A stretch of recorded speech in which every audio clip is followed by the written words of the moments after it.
আজকে আমরা যে গল্পটা নিয়ে কথা বলবো তার নাম অপেক্ষার আলো। এটা কিন্তু শুধু একজনের অপেক্ষার গল্প না, এর ভেতরে লুকিয়ে আছে এক অন্যরকম শক্তি যা ভালোবাসার গভীরে জন্মায়। চলুন সেই গল্পটাই একটু কাছ থেকে দেখি। গল্পের প্রথম পর্বে আমরা রোকায়ার জগতে ঢুকব, দেখব তার অপেক্ষার প্রহরগুলো কেমন। একদম ছবির মতো একটা দৃশ্য, তাই না? প্রতিদিন বিকেল হলে রোকায়া তার বাচ্চাদের নিয়ে দরজায় এসে দাঁড়ান। এটা কিন্তু কোনো সাধারণ অভ্যাস না, এটা যেন একটা নিয়ম হয়ে গেছে, একটা রিচুয়াল যার মধ্যে আশা আছে, আবার একরাশ অনিশ্চয়তাও আছে। আর ঠিক এই অপেক্ষার সময়ে যখনই দূর থেকে কোনো ইউনিফর্ম পরা কাউকে আসতে দেখা যায়, অমনি তার বুকটা ধক করে ওঠে। এই একটা কথাই কিন্তু তার ভেতরে তোলপাটটা বুঝিয়ে দেয়। একদিকে কি দারুণ আশা, আবার পর মুহূর্তেই সব ভেঙে যাওয়ার ভয়। অপেক্ষাটা যে কতটা শারীরিক সেটা এখান থেকেই বোঝা যায়। আচ্ছা, এই যে এত অপেক্ষা, এর কারণটা কি? কারণটা হল রোকায়ার স্বামী জাহিদ, তিনি একজন সৈনিক। সীমান্তে ডিউটিতে আছেন, তাও প্রায় ৩ মাস হয়ে গেল। আর যোগাযোগ, সেটাও ঠিকমতো হয় না, মাঝে সাঝে হয়তো কথা হয়।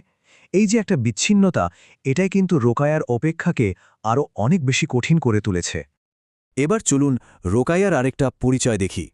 তিনি তো শুধু অপেক্ষায় থাকা একজন স্ত্রী নন, তিনি নিজেও একজন যোদ্ধা, এক অদৃশ্য যোদ্ধা। এই কথাটা কিন্তু গল্পের একেবারে মূলে রয়েছে। একজন সৈনিকের স্ত্রী মানে নিজেও একজন অদৃশ্য যোদ্ধা। এর মানেটা কি? মানে হল, জাহিদ যেমন দেশের সীমান্তে লড়ছেন, রোকাইয়াও কিন্তু ঘরের ভেতরে একটা যুদ্ধ লড়ে যাচ্ছেন। তার যুদ্ধক্ষেত্রটা হলো তার সংসার। আর এই লড়াইটার কথা কেউ জানে না, কেউ হয়তো স্বীকৃতিও দেয় না, কিন্তু এটা কোনো অংশেই কম গুরুত্বপূর্ণ নয়। একবার ভাবুন তো তার প্রতিদিনের লড়াইটা, মেয়ের স্কুল, ছোট ছেলেটার দেখাশোনা, রান্নাবান্না, ঘরের সব কাজ, সবকিছু একা হাতে সামলাতে হচ্ছে। প্রত্যেকটা কাজ শুধু একটা দায়িত্ব না, বরং একাকিত্বের সাথে তার মানসিক শক্তির একটা পরীক্ষাও বটে। এত কিছুর পরেও এই যে একা একা লড়ে যাওয়া, এই ক্লান্তি, এই নিঃসঙ্গতা, এর মাঝে তার শক্তির উৎসটা কি? উত্তরটা খুব সাধারণ কিন্তু ভীষণ গভীর। তার 2 সন্তান। এই বাচ্চাদের মুখের দিকে তাকিয়েই তিনি সংগ্রামের কারণ খুঁজে পান, আবার সংগ্রাম চালিয়ে যাওয়ার শক্তিও পান। এবার আমরা রোকাইয়ার আরও একটু ভেতরের জগতে যাব, তার একান্ত নিজের কিছু মুহূর্ত দেখব। সারাদিনের সব কাজ, সব হইচই যখন থেমে যায়, তখন রাতের আকাশটাই যেন তার একমাত্র সঙ্গী। সবাই যখন ঘুমিয়ে পড়ে, বারান্দায় একা দাঁড়িয়ে থাকা ওই সময়টাতেই হয়তো সে নিজের ভয়ে, নিজের আশাগুলোর মুখোমুখি হয়। আর সেই গভীর নীরবতায় তার ভেতর থেকে উঠে আসে খুব সাধারণ একটা প্রার্থনা, হে আল্লাহ, তাকে হেফাজত করো। এই ছোট্ট একটা বাক্যের মধ্যে দিয়েই কিন্তু তার সমস্ত ভালোবাসা, তার সব চিন্তা আর অসহায়ত্ব প্রকাশ পায়। এটা শুধু একটা প্রার্থনা না, এটা হলো সেই পরিস্থিতির কাছে নিজেকে সঁপে দেওয়া যার উপর তার কোনো নিয়ন্ত্রণ নেই।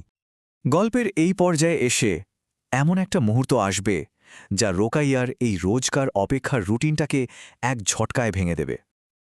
আর একটা বিকেল, ঠিক অন্য দিনগুলোর মতোই, কিন্তু হঠাৎ দরজায় কড়া নাড়ার শব্দ। এই শান্ত পরিচিত জীবনে একটা অচেনা অপ্রত্যাশিত শব্দ। এই একটা শব্দই যেন পুরো গল্পের মোড় ঘুরিয়ে দিল। দরজা খোলার পর সামনে দাঁড়িয়ে আছে জাহিদ। 3 মাসের দীর্ঘ অপেক্ষার অবসান। একটা মুহূর্ত, কিন্তু এই এক মুহূর্তের ওজন যেন ওই পুরো 3 মাসের সমান। জাহিদের চেহারার দিকে যদি তাকানো যায়, কি দেখা যাবে? ধুলোয় মাখা ইউনিফর্ম, যেটা তার কঠিন ডিউটির কথা বলছে, ক্লান্ত দুটো চোখ, হয়তো কত রাতের ঘুম নেই। কিন্তু এই সব কিছুর পরেও পুরো মুখ জুড়ে একটা নির্মল হাসি, ঘরে ফেরার আনন্দ। তার চেহারায় যেন যুদ্ধ আর ভালোবাসা দুটোই এক হয়ে গেছে। আর ঠিক তখনই বাচ্চারা ছুটে গিয়ে বাবাকে জড়িয়ে ধরল, আর রোকায়ার চোখ দিয়ে গড়িয়ে পড়ল জল। এই একটা দৃশ্য, এই একটা মুহূর্তই যেন তার সব কষ্ট, সব একাকিত্বকে ভুলিয়ে দিল। এটাই হয়তো সেই মুহূর্ত যার জন্য এতদিনের সব সংগ্রাম সার্থক মনে হয়। গল্পের একেবারে শেষ পর্যায়ে এসে চলুন রোকায়ার ভেতরের ভাবনাটা বোঝার চেষ্টা করি, তার আত্মোপলব্ধিটা কেমন। রোকাইয়ার জীবনটাকে যদি দুটো ভাগে দেখা যায়, তাহলে একদিকে আছে কষ্ট, একাকিত্ব, অনন্ত অপেক্ষা, কিন্তু আরেক দিকে এই সবকিছুর ঊর্ধ্বে আছে একটা বিশাল গর্ব। কিসের গর্ব? একজন সৈনিকের পাশে থাকার গর্ব, তার সংগ্রামের সঙ্গী হওয়ার গর্ব। আর এই উপলব্ধিটাই ফুটে উঠেছে এই একটা কথায়, আমার জীবনের সংগ্রাম আছে, কিন্তু তার চেয়েও বড় আছে গর্ব।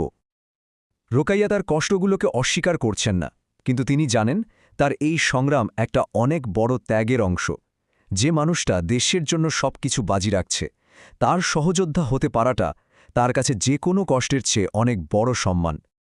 রোকাইয়ার এই গল্পটা আসলে আমাদের সামনে একটা আয়না তুলে ধরে আর আমাদের ভাবতে বাধ্য করে আমাদের আশেপাশে এরকম ত্যাগের আড়ালে লুকিয়ে থাকা আরও কত গল্প আছে বলুন তো, কত অদৃশ্য সংগ্রাম যার কথা আমরা হয়তো কোনোদিন জানতেও পারব না।